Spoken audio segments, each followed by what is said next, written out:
españoles, Franco ha muerto. Y con estas palabras dio comienzo la transición. En noviembre de 1975 muere Francisco Franco, caudillo de España y pilar del régimen que estableció tras la Guerra Civil 39 años antes. Juan Carlos I fue nombrado sucesor del régimen. Un intento de un franquismo sin Franco, y continuar lo establecido. Unos años marcados por las movilizaciones populares y los pactos de la Moncloa, traumados por la violencia de los grises y el terror de ETA. ¿Fue un punto y aparte o estaba todo atado y bien atado? ¿Qué supuso el tejerazo? Para respondernos a nuestras preguntas y para contarnos cómo lo vivieron, hemos llamado a 10 personas que desde diferentes perspectivas la han vivido. Serán los ojos de la transición. El principio era todos tienen derecho a la educación.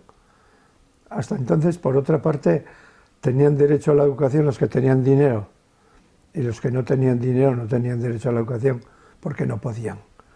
Como el país era confesionalmente católico, todos los niveles educativos tenían formación religiosa, desde la educación primaria hasta la universidad. Cuando se aprueba la Constitución, el Estado pasa a ser aconfesional y, por lo tanto, la educación religiosa ya no pasa a ser obligatoria. Los profesores eran de plantilla municipal. Ya cuando pasaron todos a depender del gobierno, se acabó el problema, porque ya no había esas aspiraciones de decir, oye, esta maestra, que va mi hijo con ella, que sepa que la nombré yo. No.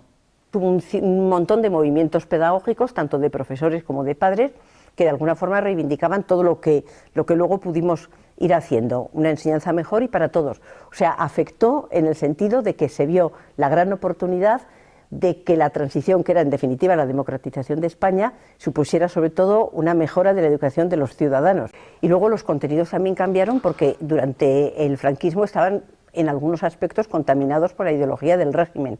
Hablando de la religión en concreto, que es lo que yo más conozco, más que la educación, pues la transición fue un momento que seguía otro momento anterior. Es decir, la visión sobre la religión cambió, sobre todo en España, con el motivo del Concilio Vaticano II. Es decir, el Vaticano II fue la que nos dio una visión distinta de la religión tradicional.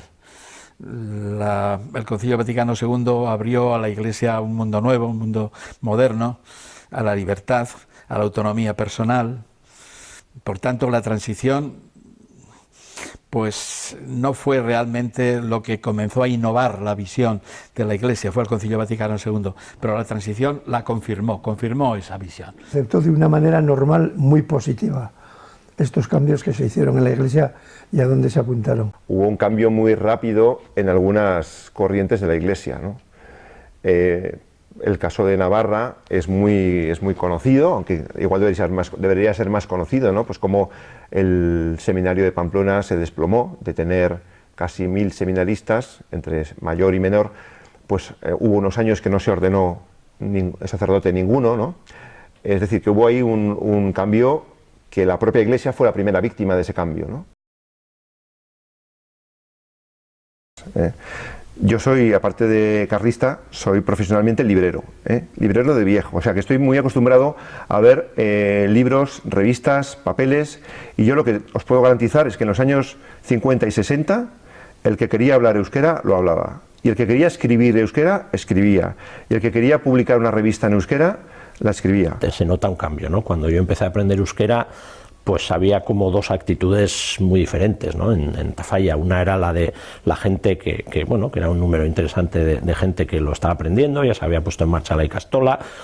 Había mucha gente a la que le parecía, igual no lo aprendía, igual no lo iba a hablar nunca, pero le parecía normal que esa lengua se recuperara y le parecía pues que no había ninguna razón para ponerse en contra, ¿no? Pero también había otros sectores que eran muy contrarios, ¿no? O sea, había sectores que pensaban, y en Navarra también ahora hay sectores que piensan que se debería prohibir el aprendizaje del euskera, que se debería perseguir, ¿no? El que no estaba al servicio del gobierno desaparecía. Había un control de la información en los años 60, 70 y 80, pero hoy también. Nosotros habíamos pasado la prensa controlada, de la prensa oficial a la prensa libre. La transición era precisamente el intento de acabar con la prensa controlada. Y lo cierto es que desaparecieron como por ensalmo todos los periódicos oficiales y todo el mundo se lanzó a leer la prensa que más quería. Y yo ahora recuerdo pues grandes revistas y grandes periódicos y grandes trabajos de opinión que hoy, bueno, hoy no, desde hace años no se ven ni por el forro, y me refiero pues al País, Cuadernos para el Diálogo, la revista Triunfo, Cambio 16, Opinión. Eran revistas muy críticas y de apertura hacia nuevas opiniones. Esas opiniones hoy día y esas revistas, por desgracia, no existen, se han cerrado. Pues acciones cualquiera que no fuera de acuerdo con el pensamiento oficial. Cualquiera. La verdad es que fue desapareciendo poco a poco aquel control, y ya pues a la muerte de Franco ya había menos, pero seguía habiendo. En los años 70, 60 largos, empezaron a haber algún tipo de, muy condicionado, de solicitud de huelga y demás. Aquí las huelgas comienzan cuando el movimiento obrero se empieza a organizar. Los CEN, mira, en este instituto se crearon los CEN, comités de estudiantes navarros, que ayudaban a las comisiones obreras, a las asociaciones de vecinos. Pero aquí en Navarra, o sea, huelgas puras por un componente sindical o con un componente puramente de reivindicación, de mejoras laborales, yo me atrevería a decir que fueron una parte pequeña, porque en Navarra todo estaba contaminado por las reivindicaciones de la izquierda nacionalista. Me acuerdo una muy famosa, la primera gran huelga en Tafalla, que creo que fue la de Motor Ibérica, una huelga que empezaba en Pamplona y se fue radiando la solidaridad, fueron parando fábricas, y al final llegó a Tafalla, donde estuvimos creo que 3 días parados, ¿no? A partir de entonces se le fue buscando el tranquillo a cómo organizar las huelgas y demás, y la verdad que fueron unos años de unas huelgas generales impresionantes por todo tipo de motivos. O sea, fue un poco como la punta de lanza del antifranquismo. Yo nací y viví durante muchos años en la plaza de Navarra, en Tafalla, ¿no? Entonces nosotros, yo de muy pequeño recuerdo las cargas policiales perfectamente, porque los Land Rovers de la Guardia Civil paraban en la puerta. O sea, entonces yo tengo recuerdos muy, muy claros y era una cosa muchas veces impresionante, ¿eh? O sea, los Land Rovers llegaban ahí y ahí salían como los toros en el encierro. O sea, salían a disparar a todo lo que se movía. O sea, era igual quien estuviera en la calle o qué pasara, ¿eh? O sea, y entonces claro que te daba miedo. O sea, yo esos recuerdos luego los vas procesando un poco por la ideología que vas teniendo, ¿no? Pero los primeros recuerdos no eran, digamos, relacionados con ninguna ideología, sino con un chaval que se asoma por el balcón y ve eso y dice, ¿pero esto qué es? Mi familia procedía del carlismo, yo tenía muchas vinculaciones con gente carlista, y se sabía desde 2 días antes o así que había todo un movimiento de parte de la extrema derecha en torno a Sisto de Borbón Parma. Lo que pasa es que todo eso se vivió con una cierta incredulidad. O sea, a nadie se le podía pasar por la cabeza que esos movimientos fascistas armados pudieran subir a Montejurra, apostarse allá y disparar contra la gente que subía. Yo los primeros ataques los viví abajo, cuando una persona conocida me dijo que había visto una agresión a uno de los que... Yo le digo, ¿pero cómo una agresión? Bueno, pues yo allá estaba con mis padres, con mi hermana y los hijos, y bueno, pues estábamos precisamente en la explanada del Irache, escuchando la canción esta de La Bordeta, y a la vez se pedía tranquilidad, y que estará tranquilidad, porque habían empezado ya desde el Hostal Irache un grupo de mercenarios de unas 200 personas. Ese mismo día, hay que decirlo también todo con claridad, delante de 2 jeeps de la Guardia Civil se sacaron 2 ametralladoras, las cuales fueron colocadas en la cima de Montejurra, en la gruta del Cristo Negro. No sé si conocéis esa zona, pero pues esa entrega de armas, no solamente las 2 ametralladoras, sino más armas, se hicieron sobre las 8:15 de la mañana. Subieron, pero ya estaba un grupo, desde hacía 3 días, estaban ya tomando la cima de Montejurra. Esa toma desde varios días antes, lo mismo que el hospedaje en el Hostal Irache por este grupo de mercenarios, fue denunciada al gobierno civil. Y claro, si haces esa denuncia al gobierno civil, Madrid era sabedora al minuto de lo que estaba pasando, pero era sabedora, pero era partícipe de la operación. Entonces, eso en todo momento denunciamos. Hubo gente que subió a limpiar un poco el camino y a ver un poco, fueron detenidos. Y volviendo al día más trágico, pues ahí venían en posición militar, desfilando con cornetas y todo. La mayor parte de ellos llevaban boina roja y la mayor parte de ellos no habían visto una boina roja más que en algún comercio. No eran carlistas, esa gente, no eran carlistas, eso es demostrable. A la Guardia Civil les decíamos que a ver qué pasaba. Nos decían que tenían orden de no intervenir, ellos iban avanzando, nosotros nos pusimos ahí donde la bodega, un grupo, y bueno, ellos empezaron a golpear, con porras, muchachos, llevaban, o sea, era gente joven, mercenarios que sabían lo que hacían, pegaban y bien, a varios rompieron la cabeza, por ejemplo a Lucas Zaragoza, que era un trabajador de Barcelona, le abrieron una brecha, el cual en estos momentos está con una placa de platino, o sea, pero ¿cómo lo viví yo allá personalmente? Pues bueno, pues estaban caendo gente al lado mía, mis padres y mi mujer con los críos se apartaron, y la gente joven pues nos pusimos en primera fila. Bueno, gente joven y no tan joven, porque yo delante mía pues podía contar pues que había del orden de 5 o 6 excombatientes que se ponían allá y llamando la atención a los mandos de la Guardia Civil que a ver qué estaba pasando. Alrededor de ellos nos enfrentábamos a los mercenarios que iban haciendo sitio, ellos, pero bueno, en un momento dado les hicimos retroceder y un comandante militar de Huelva, pues de aquí a 1,5 metros disparó a Niano Santos de Santander, que era un militante de la OAC y del Partido Carlista. Se dobló allá el hombre, el compañero.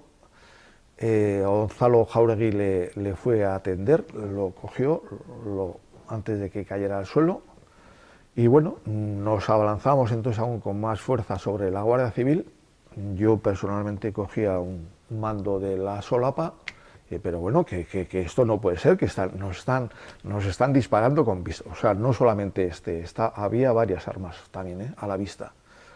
Y bueno, pues que tenían órdenes de no intervenir y aparte de eso te ponían a ti el fusil en el estómago cuando estaban ellos atacando.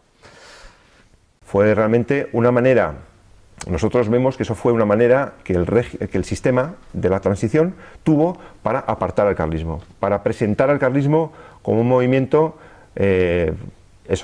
inaceptable. Fui la primera vez con la peña, la única, que era mi peña, estaba en un estado como diciendo, no sé, ya tenía 27 años, o sea que no, oye, esto no sé cómo es esto, cantando, bailando, entonces ya estaba en un estado, había bebido bastante estaba en un estado bastante que, bueno, pues que no entendía muy bien, iba a seguir la fiesta bailando, y entonces cuando ni sabía yo que entraban los chiquis ni esas cosas, me estaban contando toda la liturgia, pues ahora pasa esto, pues ahora pasa lo otro, pues ahora hacemos esto, pues para que me enterase un poco de qué era aquello. Y cuando termina la corrida, entonces bajan al ruedo con una pancarta grande que pone amnistía. La plaza reacciona gritando San Fermín, San Fermín, San Fermín, San Fermín, porque no quería que se utilizara un asunto de las fiestas para una cuestión política. Y entonces entró la policía. No sé. Ya creo que se me han olvidado las siguientes escenas, ¿no? Vi que aquello era un horror, no sabía salir de la plaza, no sabía por dónde se salía, no tenía ni idea de lo que era un vomitorio. Yo pensaba, bueno, pues saltar al ruedo, como salía, y bajar con las pancartas. O sea, estaba muy orientada, porque fui directamente a la policía y luego subí a todo correr, y una preocupación que tenía grande era que había varias de mi pueblo, entre otras mi hermana, en casa, iban a venir a buscarme a la Plaza de Toros. Entonces, en ese momento, se abren las puertas del callejón, y cuando normalmente entraban los niños, pues ahí empezaron a entrar un grupo de 20 policías, una cosa así. Entonces la plaza, que estaba gritando San Fermín, San Fermín, San Fermín, se puso a gritar fuera, fuera, fuera, porque tampoco querían, no tenía ningún sentido.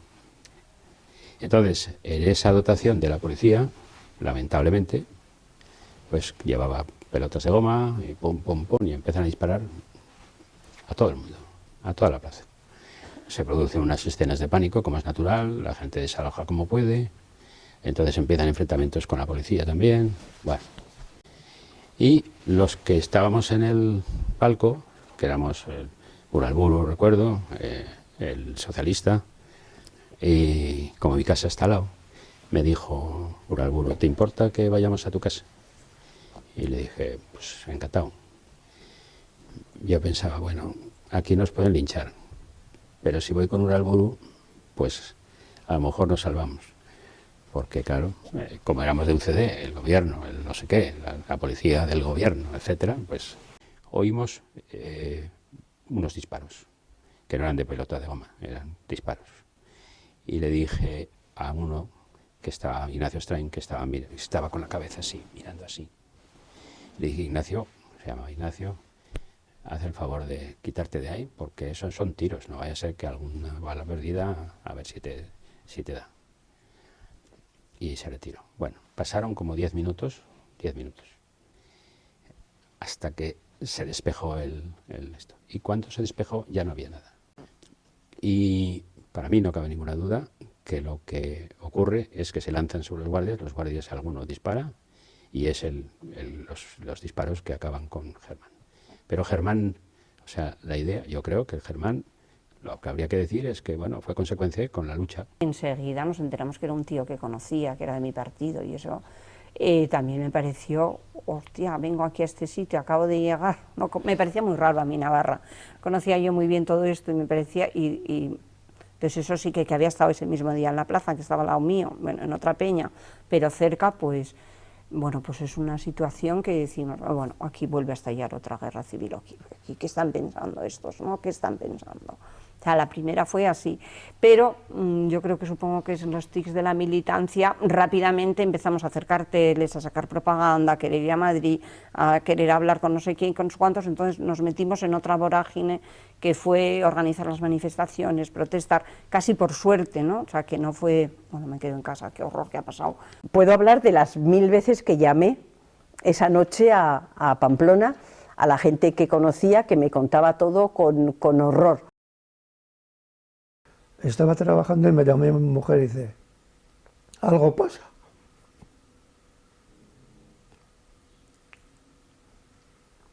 Bueno, fui a casa y me esperaba ese otro chico que era vecino. Y dice, oye, ¿qué es esto? Aquí hay algún follón gordo, ¿eh?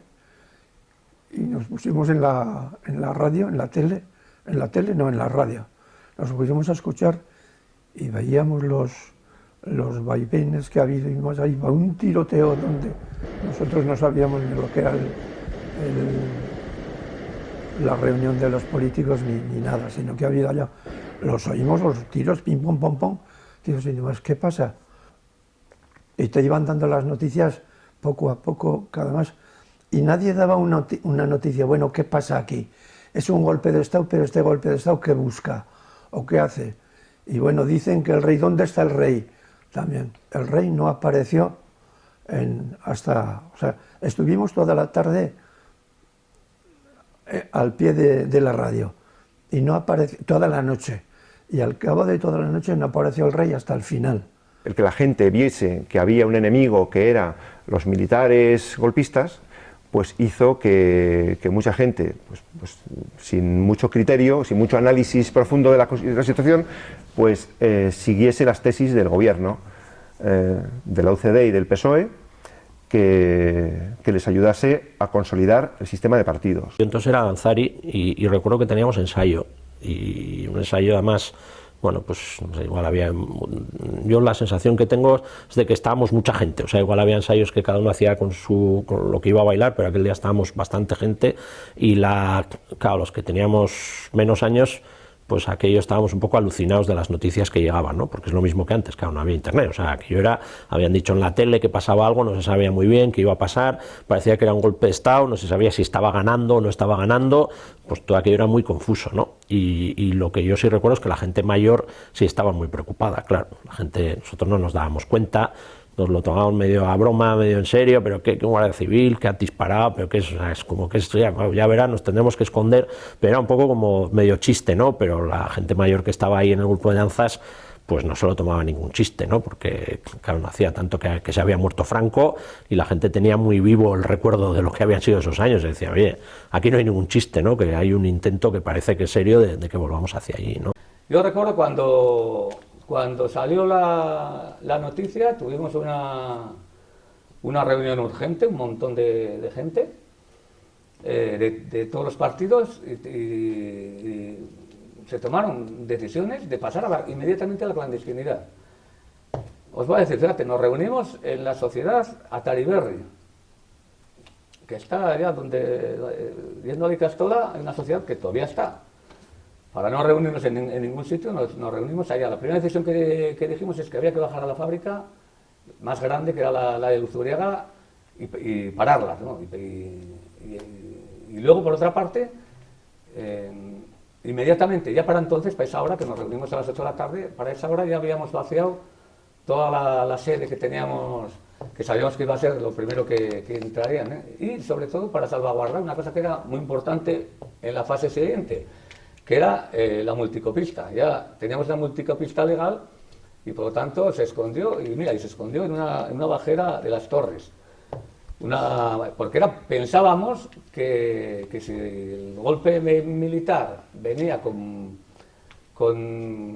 las trazas que traía, Guardia Civil, mano dura, disparos al aire, todo esto, pues que iba a tocar el pasar a un estadio como 8 o 10 años antes, ¿no? Que es otra mentira que os van a decir que fue un fracaso. No, en absoluto. Fue un golpe militar que no trajo una dictadura militar, sino que trajo que todas las cosas que se estaban haciendo en la transición se retrotrajeran un montón de metros hacia atrás. En buena medida aprendimos a valorar un poquito más la vida democrática que teníamos. Teníamos una transición donde efectivamente algunas fuerzas todavía tenían mucho poder, lo que era el bloque más democrático no había acabado de asentarse, y cuando la gente vio que efectivamente que los que representaban el antiguo régimen podían hacer un disparate, yo creo que de alguna forma eso ayudó a que la gente apostara más claramente hacia una vida democrática consolidada. Estábamos empezando a ver lo que era la democracia y de repente vimos la barbarie de Tejero con las pistolas disparando en la sede de la democracia. Doble papel. Primero, un papel que viene de antes, de oponerse a la dictadura y de oponerse... igual, en aquel momento, de la única forma que podías oponerte de alguna forma, que fue muy importante y aglutinó a un montón de militancia y a un montón de gente. Y luego yo creo que ha tenido el papel, ha seguido siendo organizador, estés o no estés de acuerdo, yo no estaba en ETA, no estaba de acuerdo, pero ha tenido un papel organizador que le ha servido de excusa a la derecha para decir esto es lo que quiere todo el nacionalismo. Pero eso no es su culpa, eso es la lectura, ¿no? Es que no diga la gente, es que la ETA ha sido la ETA, no, la ETA ha tenido sus diferentes etapas. En aquella época fue clave para derrotar al franquismo y para levantar, y por eso se convirtió Euskal Herria en la tumba del franquismo. Bueno, pues tuvo un papel sangriento, más que nada. Todo se desestabilizaba con la existencia de ETA. Los grandes macroproyectos del Estado, como puede ser Lemoniz, las 4 centrales que te digo, se paralizaron por esa conjunción de luchas que iba desde la lucha armada al movimiento popular. Yo creo que muchas personas fuimos cómplices de ETA, de alguna manera, cuando empezaban poniendo bombas y no le dábamos importancia, cuando las festejábamos porque volaban un busto de Franco y eso nos hacía gracia, cuando mataron a las primeras personas, pues justificamos que alguien se sintiera dueño de la vida de los demás y juez y matara, y yo creo que con una cierta complicidad de gente fueron creciendo. La valoración final de 800 muertos en el inicio de una democracia no puede ser más que una valoración negativa. Nos ha hecho más tristes a todos, nos hizo vivir con miedo, nos hizo vivir con escoltas. ETA, en la época esa, sale fortalecida en grandes sectores de la juventud de Vizcaya, Navarra y Álava. Se pasaron no solamente al mundo de HB, así de gente, al mundo nacionalista, así de gente, y al mundo de UPN, al otro sector, muchísima gente. Y había cierta simpatía, y había muchas canciones de tiempos de ETA. O sea, yo no me acuerdo ninguna, sí me acuerdo de la que mató a Carrero Blanco, que dice la verso de voló, voló, Carrero voló, y a la cornisa subió. En el 77 tuvimos una copa de Navidad, los senadores y diputados de UCD. Y en cuanto me vio llegar Adolfo Suárez, me llama y me dice: Jaime, te prohíbo que vuelvas a Pamplona. Y desde mañana te pondremos escolta. Yo, cuando salí de allí, le llamé a mi mujer y le dije: mañana me voy a Madrid. Le conté lo que había pasado, pero bueno, no le voy a hacer ningún caso y me voy a Pamplona. Y al rato me llamó mi mujer y me dice: he hablado con tu padre y con el mío y nada, ya los que vamos a Madrid somos nosotros, así que tal. Bueno, y así estuvimos, y así fue. ¿Por qué era eso? Pues luego yo lo supe, porque además el protagonista lo contó en una entrevista a los años. El jefe del comando de ETA que quería asesinarme. O sea que yo igual he sido una insensata y no he sentido miedo porque he pensado que era mujer y que con mujeres prácticamente no se han atrevido, pero los socialistas, que era donde yo militaba, hemos sido parte de las víctimas. A los que hemos conseguido seguir viviendo, nos da una cierta vergüenza hablar y darnos un poco de pote o decir que yo he luchado, yo he escrito, tal como acabo de decir yo mismo, porque hemos tenido muchos amigos que han perdido la vida ahí.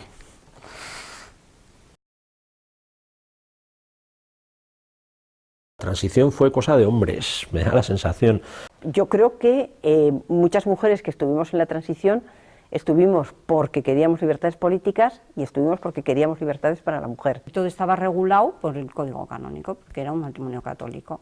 Desde ahí se pasa a una legislación civil, bueno, interesante, donde poco a poco las mujeres van teniendo más derechos dentro del matrimonio para llegar a lo que llaman ahora la igualdad dentro del matrimonio. También complicada y conflictiva, pero esto sí que se consiguió, ¿no? Sí que se ha conseguido, vamos a decir, un modelo de matrimonio homologado por Europa, por las democracias europeas. Esto es a lo que se aspiró y lo que se consiguió. Y no se consiguió en aquel momento pues el matrimonio entre personas del mismo sexo, que hace unos años lo hemos conseguido aquí. La transición marcó fuertemente a nuestros entrevistados. Para unos fue un cambio real, una evolución para parecerse al resto de democracias occidentales, pero para otros fue un lavado de cara, un modo de perpetuar el régimen franquista. La realidad o la percepción que tengamos de esta depende del prisma de cada uno. Este prisma se va formando con los años y es lo que llamamos criterio propio. Este trabajo ha conseguido que abramos la mente, que ampliemos la idea que teníamos de la transición, escuchando a gente con diferentes puntos de vista que, sin duda, nos han enriquecido y ayudado a formar un juicio propio.